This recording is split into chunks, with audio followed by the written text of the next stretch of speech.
noches, sea usted bienvenido a su programa de análisis a la medida. Es un gusto compartir la información y hacer el análisis de temas que impactan y que ya va a ir descubriendo, pero vamos a dar inicio con uno de ellos, Julio, que sin duda alguna ha causado repudio y que sigue generando también mucha información. ¿Cómo estás? Buenas noches. Buenas noches, Sandy, y vaya si no, ¿verdad? Porque hoy en este programa de A la Medida, junto a usted y todo el equipo de nuestro programa acá por TN23, vamos a hacer los análisis de algo que ha consternado definitivamente a la sociedad guatemalteca. ¿Cuál fue la causa de la muerte de esta pequeña Sharon? Si es viable o inviable la pena de muerte y algunos otros temas que también serán interesantes. ¿Te parece si iniciamos? Por supuesto, iniciamos entonces. ¿Cuál fue la causa de muerte de Sharon? Esa era una de las preguntas que teníamos pendientes y aquí tenemos el resultado de la autopsia del INASIF.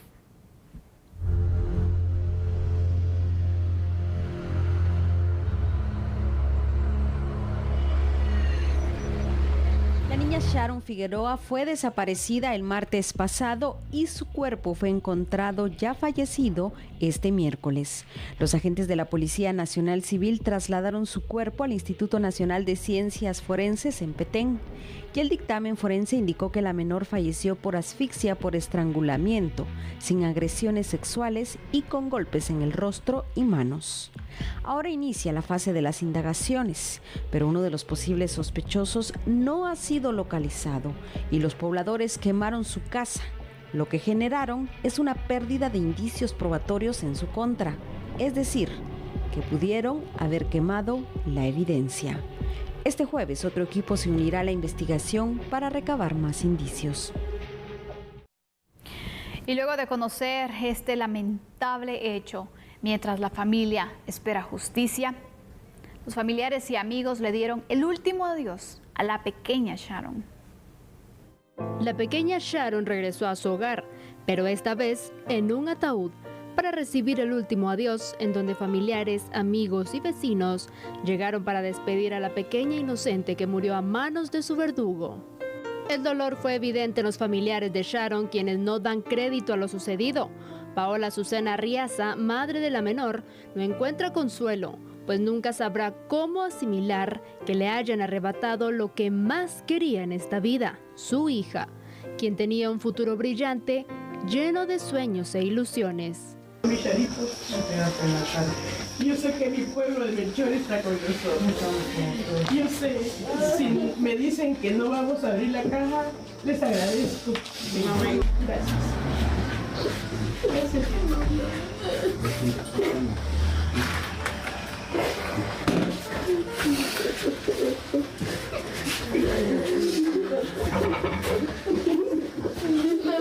El luto es general en esta pequeña comunidad de Melchor de Mencos y en todo el país, que hoy clama justicia para la pequeña Sharon. Los maestros de Sharon también se pronunciaron en redes sociales, donde la recuerdan como una excelente alumna y piden al Creador fortaleza para la familia.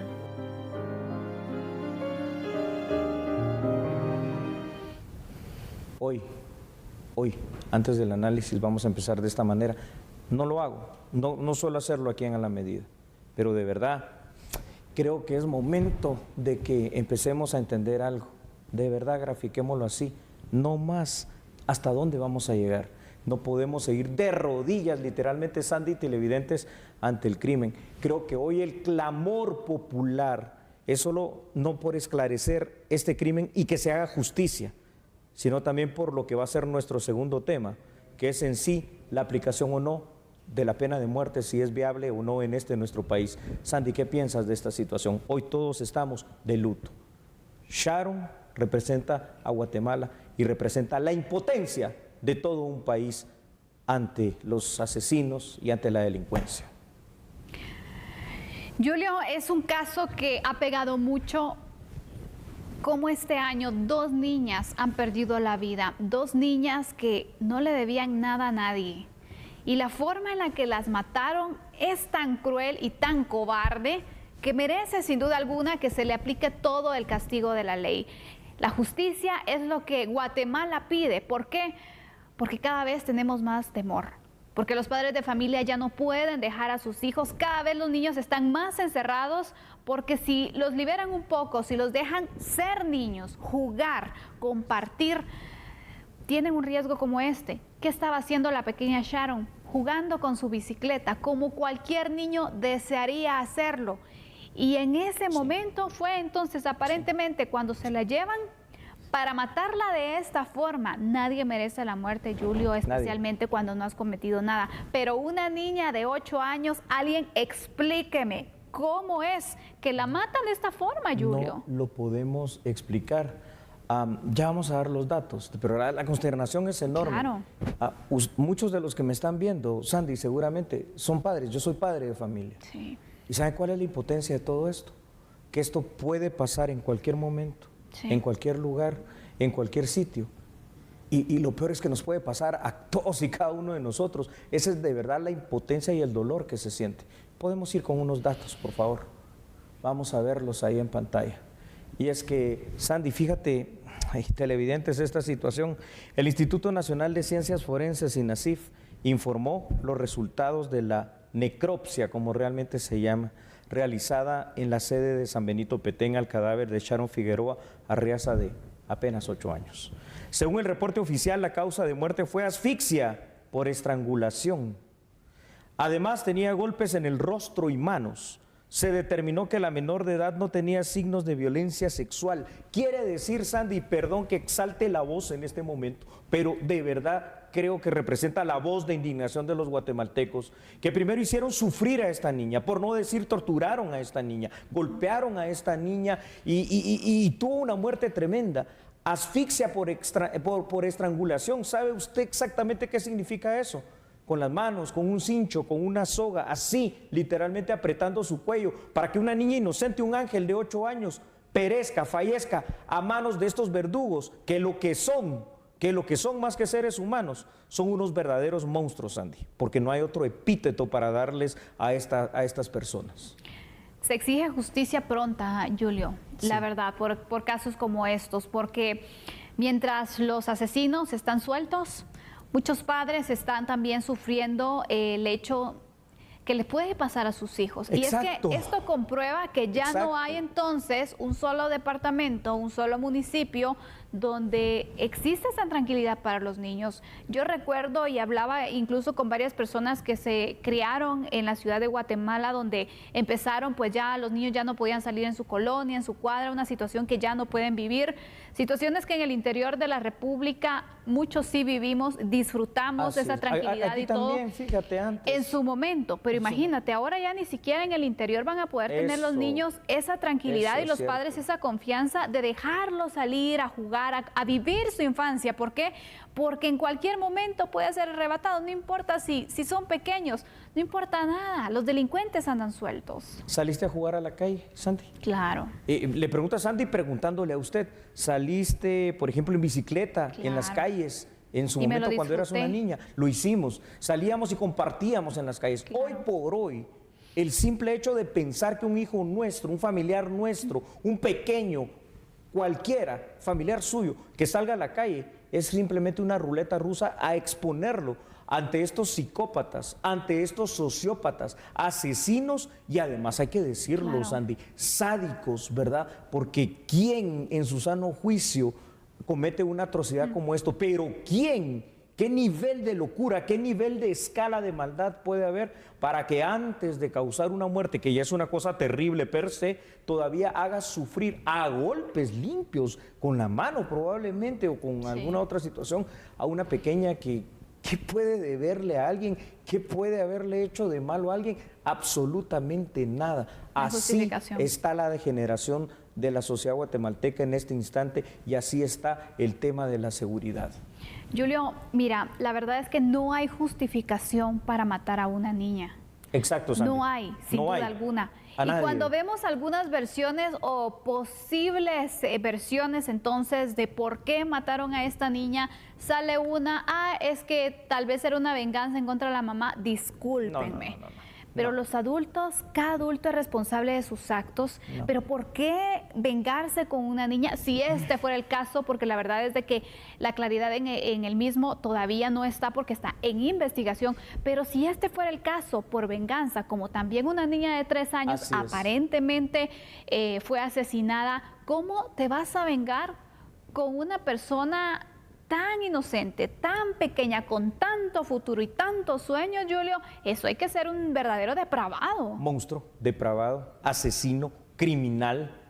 Así, es que no le podemos llamar de otra palabra. Las líneas de investigación se vuelven más atroces cada vez. ¿Por qué? Más atroces en cuanto a las posibilidades que se están abriendo como hipótesis, nada más en este Así momento es. como hipótesis del asesinato. Venganza, imagínese usted qué cosa más terrible. O el hecho, por ejemplo, de un rito o de un ritual, como lo han llamado allá en el Petén. Hoy estuve en la mañana precisamente en uno de los noticieros acá de la cadena Albavisión, en este caso Noticiete, y estaba un periodista local del Petén que estaba diciendo que se encontraron velas y otros objetos, amarres, fotografías, pues que están vinculados, por ejemplo, a los temas de los cultos satánicos, imagínate tú. Y la otra línea de investigación, todavía una cosa más inverosímil, que el Ministerio Público tendrá en todo caso que recabar más información y decir si esa es verídica o no, porque esa sí sería una completa aberración. El hecho de que se habla de una cuestión de pensión de alimentos del propio padre de la niña, No, hombre, a quien no. también ya se está investigando. Esperemos que esto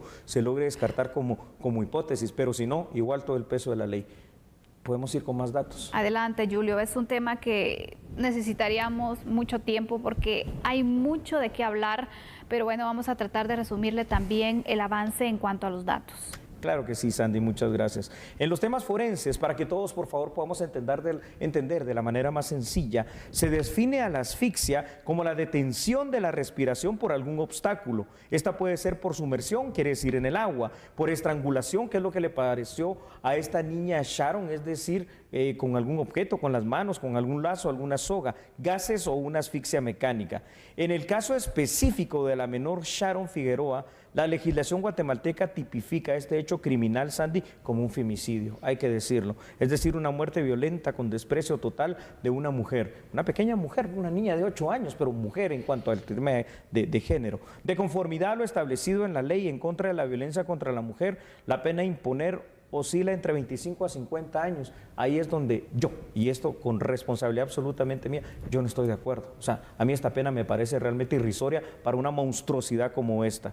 Lo más importante en el caso actual es que las autoridades pongan a disposición del juez competente a los autores materiales y a los autores intelectuales de este crimen. Y por sobre todo, que no vaya a quedar esto en impunidad. O sea, eso sería el peor de los mensajes que se puede dar. Ahora, la otra parte, ¿qué hacer? Porque te has dado cuenta de algo. Finales del 2020, principios del 2021, muertes violentas de mujeres. Han habido ya por lo menos un día, si no más, donde más mujeres murieron violentamente que hombres, cosa que no había pasado antes históricamente en estadística, y una serie de asesinatos tan seguidos a lo que son niñas.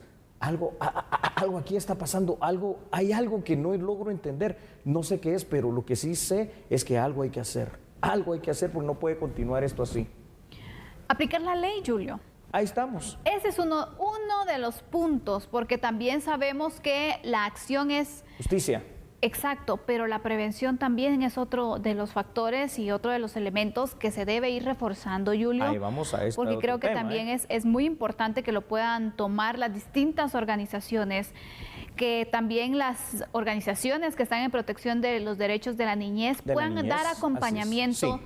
A las familias que puedan dar acompañamiento en estos casos también, porque sabemos que en nuestro país hay varias organizaciones de este tipo y esperamos entonces también que se puedan activar de una forma inmediata y que puedan luchar entonces para poder hacer algo que permita salvar a nuestra niñez guatemalteca, que sin duda alguna, Julio, con estos casos vemos que está en riesgo. Totalmente, Sandy, propuestas, porque algo hay que hacer.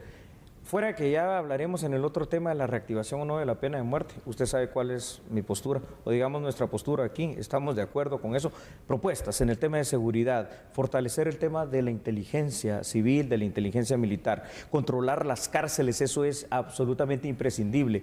En el tema, algo que hablábamos cuando preparábamos este tema, me voy a extender un minutito más, les ruego por favor, en el tema de la prevención, y lo veíamos con el licenciado Andrés Estrada, trabajar en esa cultura de violencia. La cultura de violencia empieza desde casa y eso se ha demostrado muchas veces. Él me mostraba muchos datos estadísticos que tienen una absoluta razón en eso que estaba comentando y por eso lo expongo acá. Y por supuesto, el hecho de fortalecer la Policía Nacional Civil y trabajar en este momento con todo lo que se tenga. Policía, Ejército, Fuerzas Especiales, Fuerzas Combinadas, lo que sea, afuera, a la calle, para que nos brinden seguridad, para que haya prevención, para que haya reacción y para que combatamos el crimen organizado. Perdón porque me extendí. Finalizamos el tema. Muy buena conclusión, Julio. Justicia entonces es lo que esperamos y esa seguridad de poder estar tranquilos, de poder desenvolvernos y de que nuestros niños también puedan disfrutar esa etapa tan bonita como es la infancia. Vamos a hacer una pausa en este momento, pero al regresar, ¿aplicar o no la pena de muerte? Este es uno de los grandes temas que por ya varias semanas se le ha estado dando vuelta, pero todavía no se hace nada. Muchos jurisconsultos dicen que esto no es posible. Algunos otros decimos que sí lo es. ¿Usted qué dice? Analicémoslo juntos. Vamos a la pausa y no cambie, porque nosotros somos a la medida.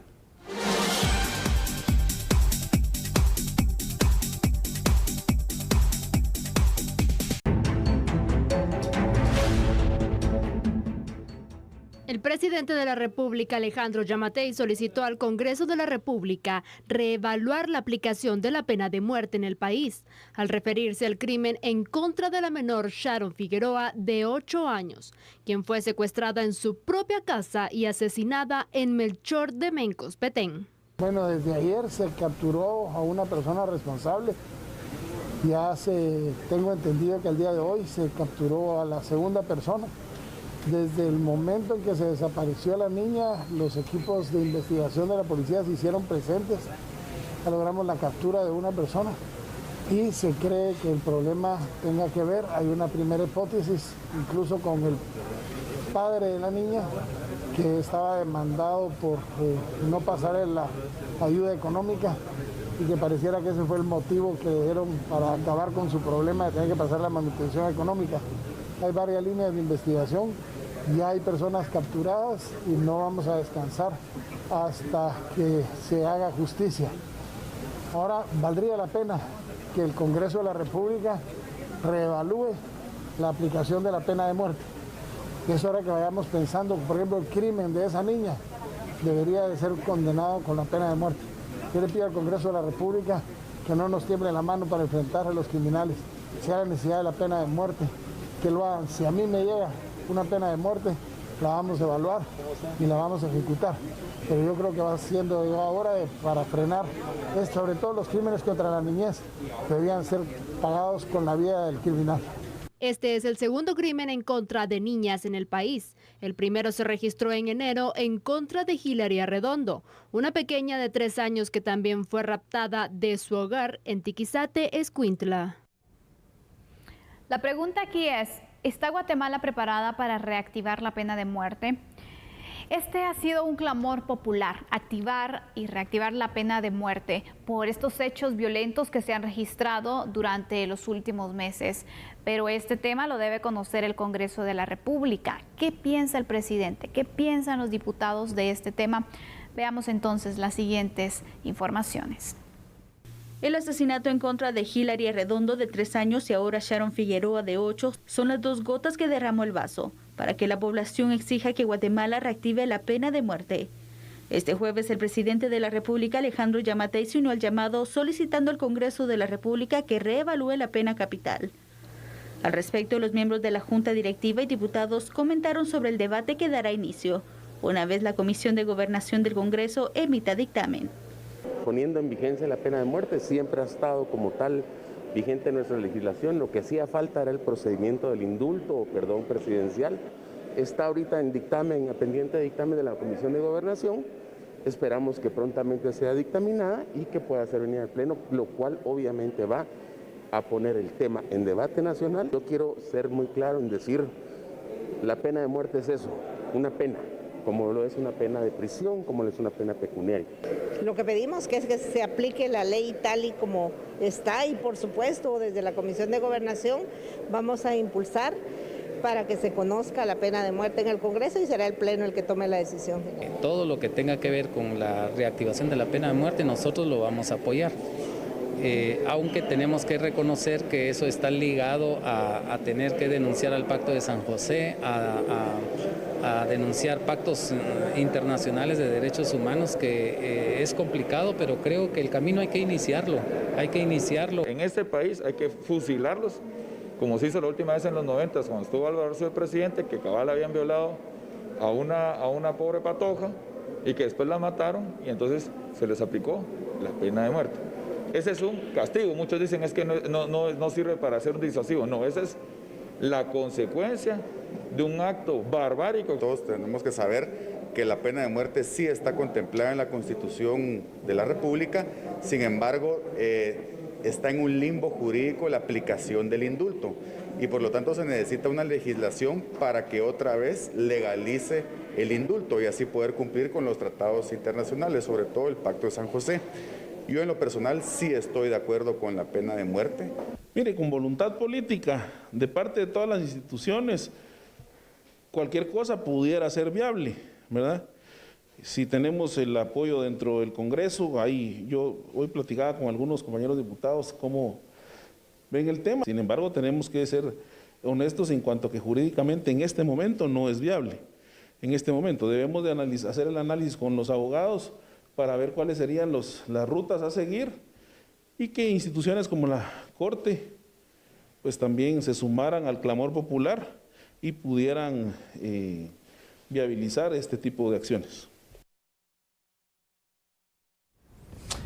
Hay que entender varias cosas. Número uno, la pena de muerte en cuanto a la reactivación es un tema polémico. Número dos, la pena de muerte es una pena y es una pena que está vigente en nuestra legislación. ¿Por qué lo digo? Repito, no me crea a mí no me crea. Usted váyase a la Constitución, al artículo 18, ahí va a encontrar la pena de muerte. Váyase al Código Penal, en el artículo 43, encuentra la pena de muerte. Lo que no está, aún estando vigente, no está positiva. Y tiene una explicación, ¿verdad, Sandy? Prácticamente lo que es el Pacto de San José, la Declaración Interamericana de los Derechos Humanos, en donde en el artículo 4 se obliga a que los estados que forman parte de ese Pacto de San José la conmuten por la pena inmediatamente inferior, es decir, la cambien. ¿Y cuál es, en este caso, la pena inmediatamente inferior a la pena de muerte vigente aquí en Guatemala? 50 años de privación de libertad, porque no tenemos la cadena perpetua. Hay más violencia. Estadísticamente, los números bajan, pero usted de verdad se siente seguro. Yo considero, Sandy, que la violencia está imparable. Claro, totalmente. Que la percepción es terrible. Y que el clamor popular, cada vez que hablamos de esto y se hace una encuesta, hablemos, pero hablemos seriamente de la reactivación de la pena de muerte.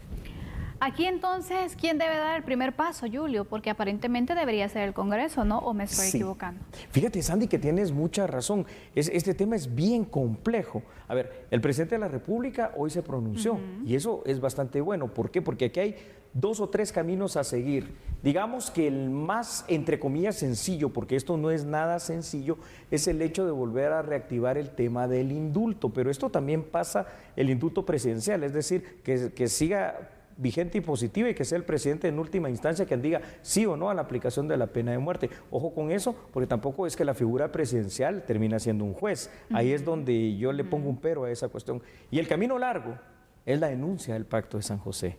Y eso ante una iniciativa del Ejecutivo o directamente ante una discusión del Pleno del Congreso de la República, donde tampoco te digo algo, el Congreso de la República no va a poder decidir si sí o si no se aplica esa pena de muerte. Ellos tendrían, en todo caso, y esto sépalo usted, que convocar, porque este es un asunto muy delicado, a un referéndum, donde los guatemaltecos, donde tú, donde usted, donde yo, podamos decir, ¿está de acuerdo con la reactivación de la pena de muerte? Sí o no. Y si eso pasa, entonces ya se tiene que dar una serie de modificaciones que tienen que pasar inclusive, y ese es lo complejo del camino, Sandy, perdona que me extienda tanto en la explicación, por la modificación de algunos artículos constitucionales que no son pétreos, es decir, que sí se pueden cambiar, artículo 44 y 204 para ser bien exactos, ¿verdad? Porque ahí es donde hay una colisión con el tema de derechos humanos, así hay que decirlo, y posteriormente a ello, entonces ya pues renunciar. Denunciar es renunciar al final de cuentas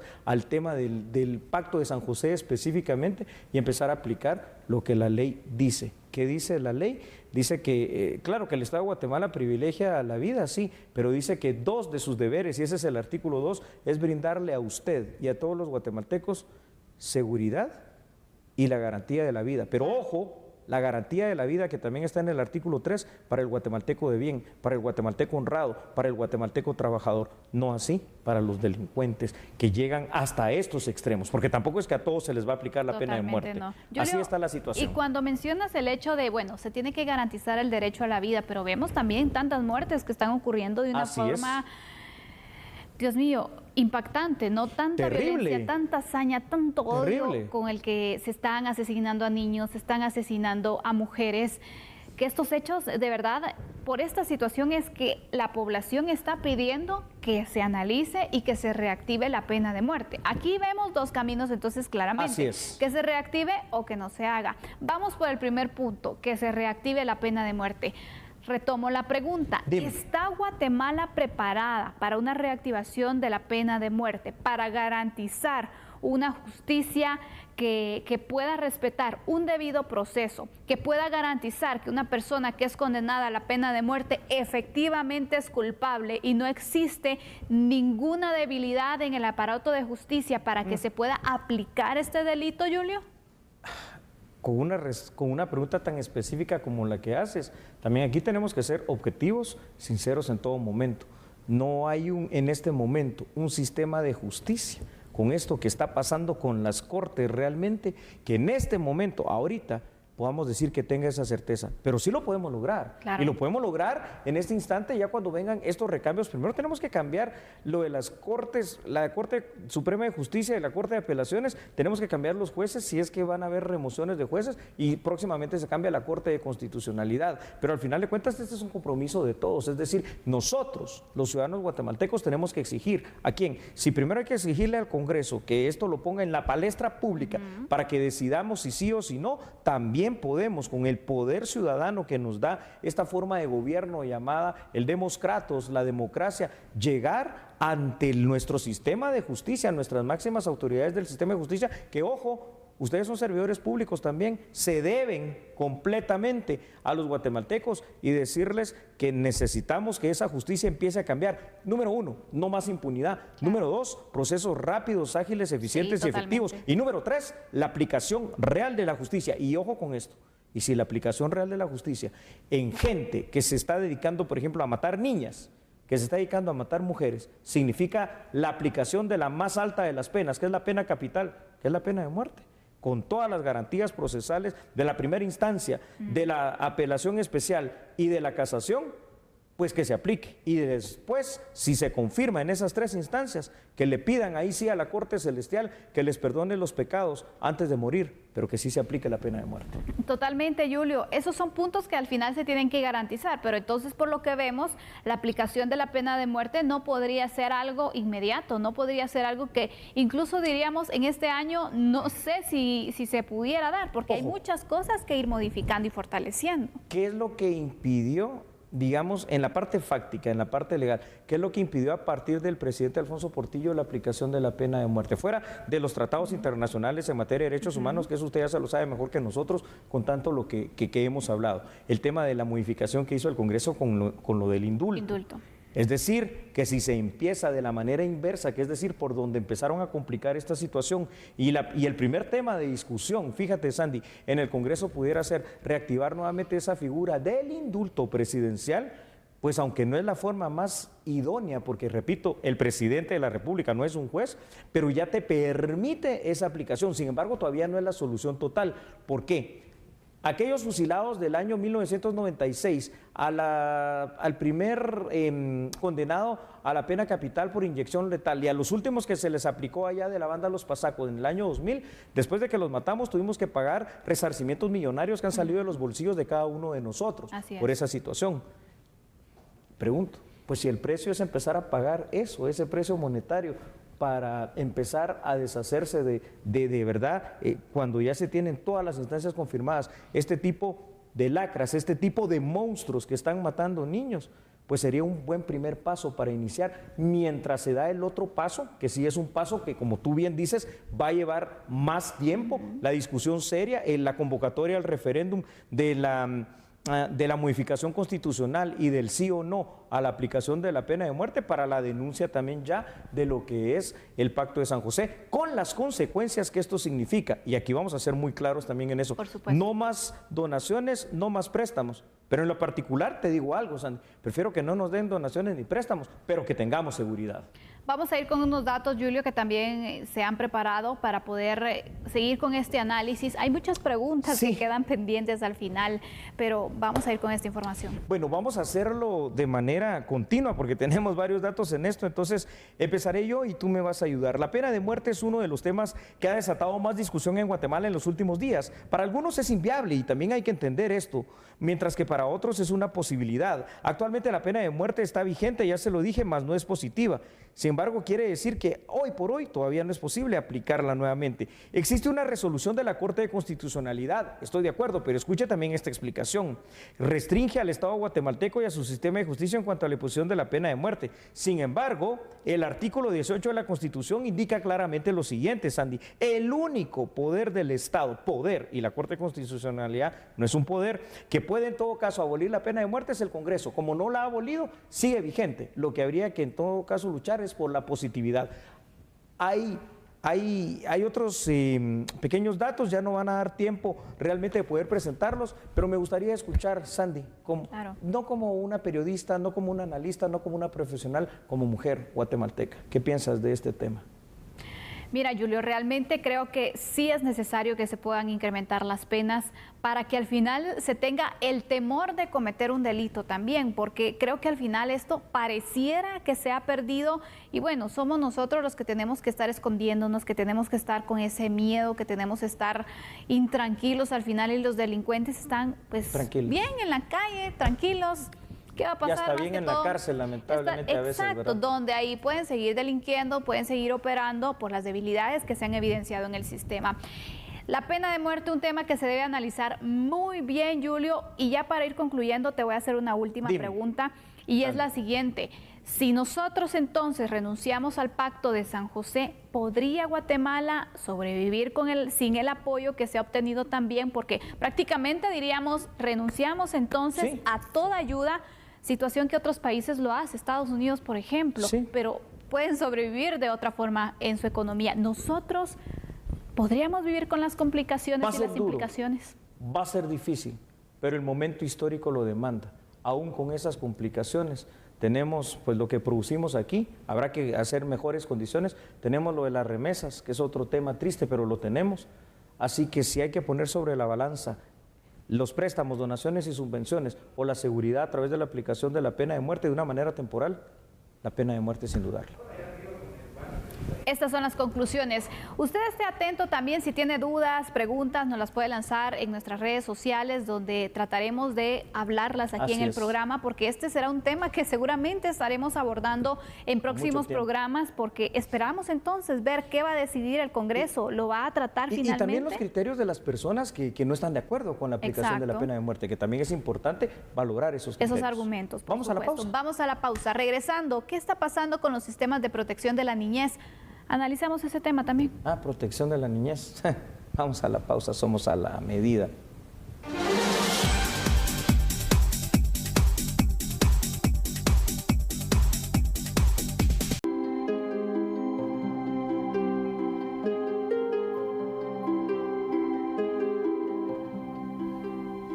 Bueno, usted perdone a veces, y se lo digo de corazón, no, perdone a veces esas posturas así, tal vez tan duras que tenemos acá, pero de verdad es parte no sé, ya de este sentimiento que se tiene. Sistema de protección a la niñez, o sea, eso suena muy bien y definitivamente hay, y definitivamente pues de alguna u otra forma están funcionando algunas cuestiones, pero vemos otras que todavía deben fortalecerse. Sin embargo, y aquí también con toda la objetividad del caso, con lo último que ha estado pasando, que es lo que venimos analizando, el caso de Hillary, el caso de Sharon, hombre, hay fallos evidentes en estos sistemas de protección a la niñez, Andy. Se logran evidenciar, Julio. Yo creo que también es importante ir fortaleciendo estos sistemas de protección, porque la niñez está desprotegida y lo vemos cada vez más. Un sistema de protección para la niñez no solamente tiene que ser pronunciarse por una situación, sino accionar. Acciones son las que en este momento estamos demandando. Sí, Sandy. A ver, yo te quiero preguntar una situación, Sandy. Cuando se aproximen esos días, no sé cuándo será, que tengas hijos, digamos que tengas 2, 3, 5 días, los que quieras tener, ¿los vas a dejar salir a jugar a la calle? ¿Andar en bicicleta como tú lo hiciste en su momento? ¿A jugar partidos de fútbol con el resto de amiguitos de la cuadra? Julio, qué difícil pregunta, porque imagínate, yo quisiera que esos niños vivieran esa infancia que yo tuve, en la cual sí podía salir, en la cual también tenía esa seguridad, pero con estas situaciones te diría, sería complicado realmente. Tocará entonces mantenerlos encerrados en algo que tenga seguridad, que ya ni siquiera es tan confiable, te diría, porque han ocurrido situaciones en colonias que son cerradas también. Pero ahí se pierden entonces también ciertas destrezas, imagínate, ya no van a poder socializar exactamente y entonces toca, al igual que nosotros, encerrarnos. Como tú decías fuera de cámara, los presos somos nosotros. Dilo, y sí, mire, lo decíamos con Sandy fuera de cámara, hoy por hoy, y usted no me va a dejar mentir, los presos somos nosotros. Nosotros vivimos con miedo, con garitas, con talanqueras, con temor, con candados, doble llave, triple llave, lo que sea, cadenas. Nosotros vivimos presos. Vamos con los siguientes datos, por favor. Y te voy a rogar para empezar este análisis de este tema tan importante. Ahí los vamos a ver en pantalla porque los sistemas de protección a la niñez en estos datos que hemos preparado deben empezar con lo siguiente. Algunos casos capturan la atención pública. Sin embargo, los casos de violencia contra niños, contra niñas y adolescentes son constantes. Según datos de UNICEF, en promedio cada día mueren 2 niñas y niños a causa de la violencia. Cada día se registran en promedio 19 casos de abuso sexual contra niñas, niños y niñas que desaparecen. 40 niños quedan huérfanos por la muerte violenta de sus padres y se registran 37 casos de maltrato infantil. Estos números son lapidarios.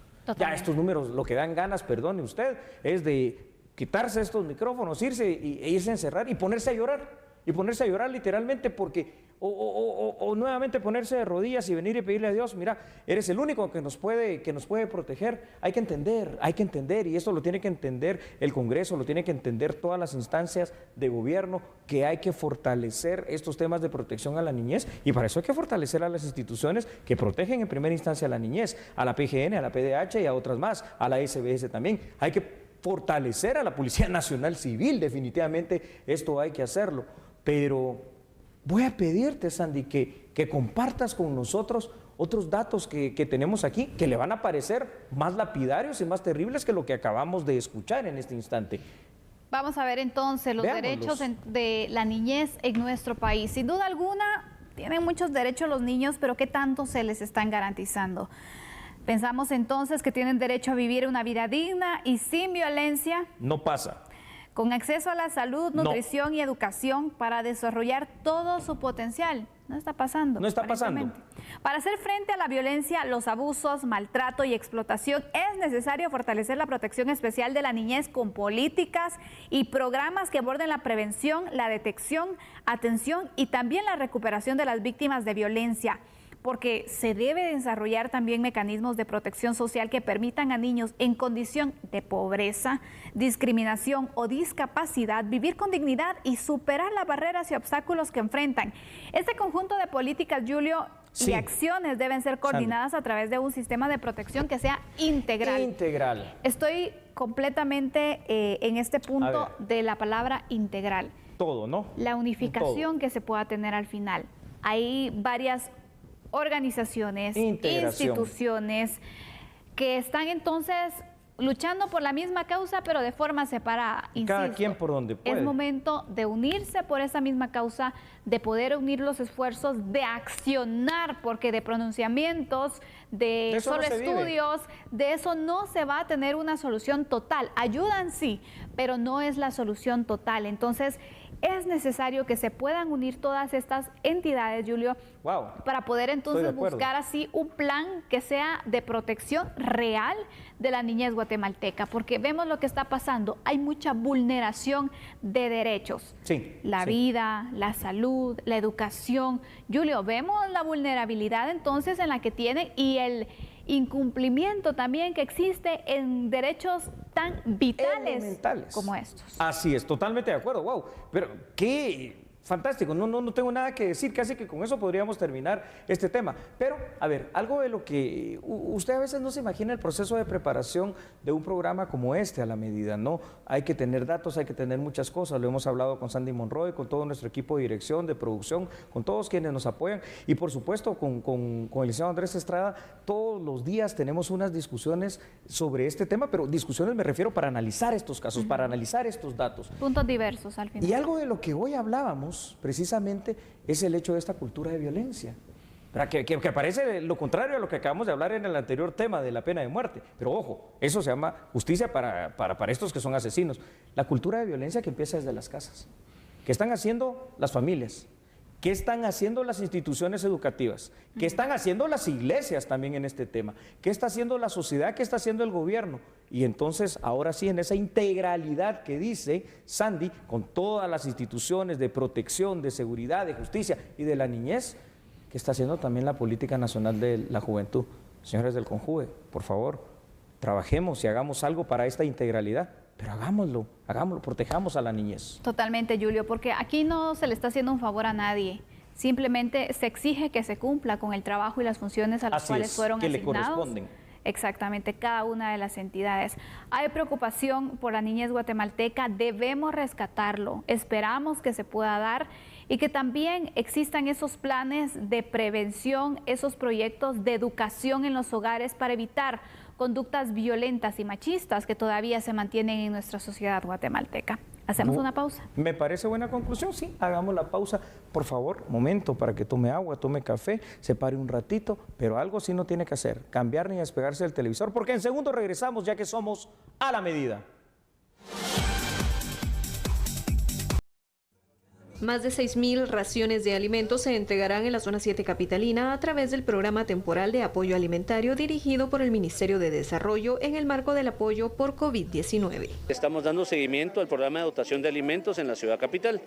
Como ustedes recordarán, la semana pasada se estuvo en zona 5, hoy corresponde a la zona 7, en donde vamos a entregar 6.463 raciones de alimentos de 150 libras cada una de estas raciones. Esto está llegando, como ustedes pueden presenciar, a adultos mayores, personas con discapacidad, a hogares que tienen niños en situación o peligro de desnutrición, y son 150 libras de alimentos que son productos de primera necesidad y consumo para todos los hogares en Guatemala: pastas, azúcar, harina nixtamalizada, frijol, maíz, es decir, lo que consumimos los hogares guatemaltecos diariamente. Nos complace muchísimo poder verificar, primero, que la metodología que se está utilizando está guardando todas las recomendaciones sanitarias para evitar aglomeraciones y contagios de COVID. Cada beneficiario fue elegido por las autoridades locales y están recibiendo 150 libras de alimentos de la canasta básica que están calculadas para la alimentación de 5 integrantes para 30 días. Bueno, básicamente esperamos nosotros como Ministerio de Desarrollo poder culminar con las 590.000 raciones que vamos a entregar a nivel nacional. Nos sentimos muy contentos de que producto de haber hecho esto a través del Programa Mundial de Alimentos logramos ahorros, es decir, reducción de costos, productos de buena calidad a menor precio de lo que los hubiéramos comprado nosotros en el mercado. Eso nos permitió con el mismo presupuesto tener más dotaciones. Entonces, en lugar de llegar a 480.000, que era lo que inicialmente se había establecido, vamos a llegar a casi 590.000, sin gastar un solo centavo más. De verdad, de corazón le agradecemos la atención brindada a este programa de análisis, que es su programa, es a la medida. Mañana, por favor, a las 21 horas, otra emisión completamente en vivo. De momento descanse, lo esperamos entonces. Sigas informando por TN 23. Feliz noche. Buena noche. Chao.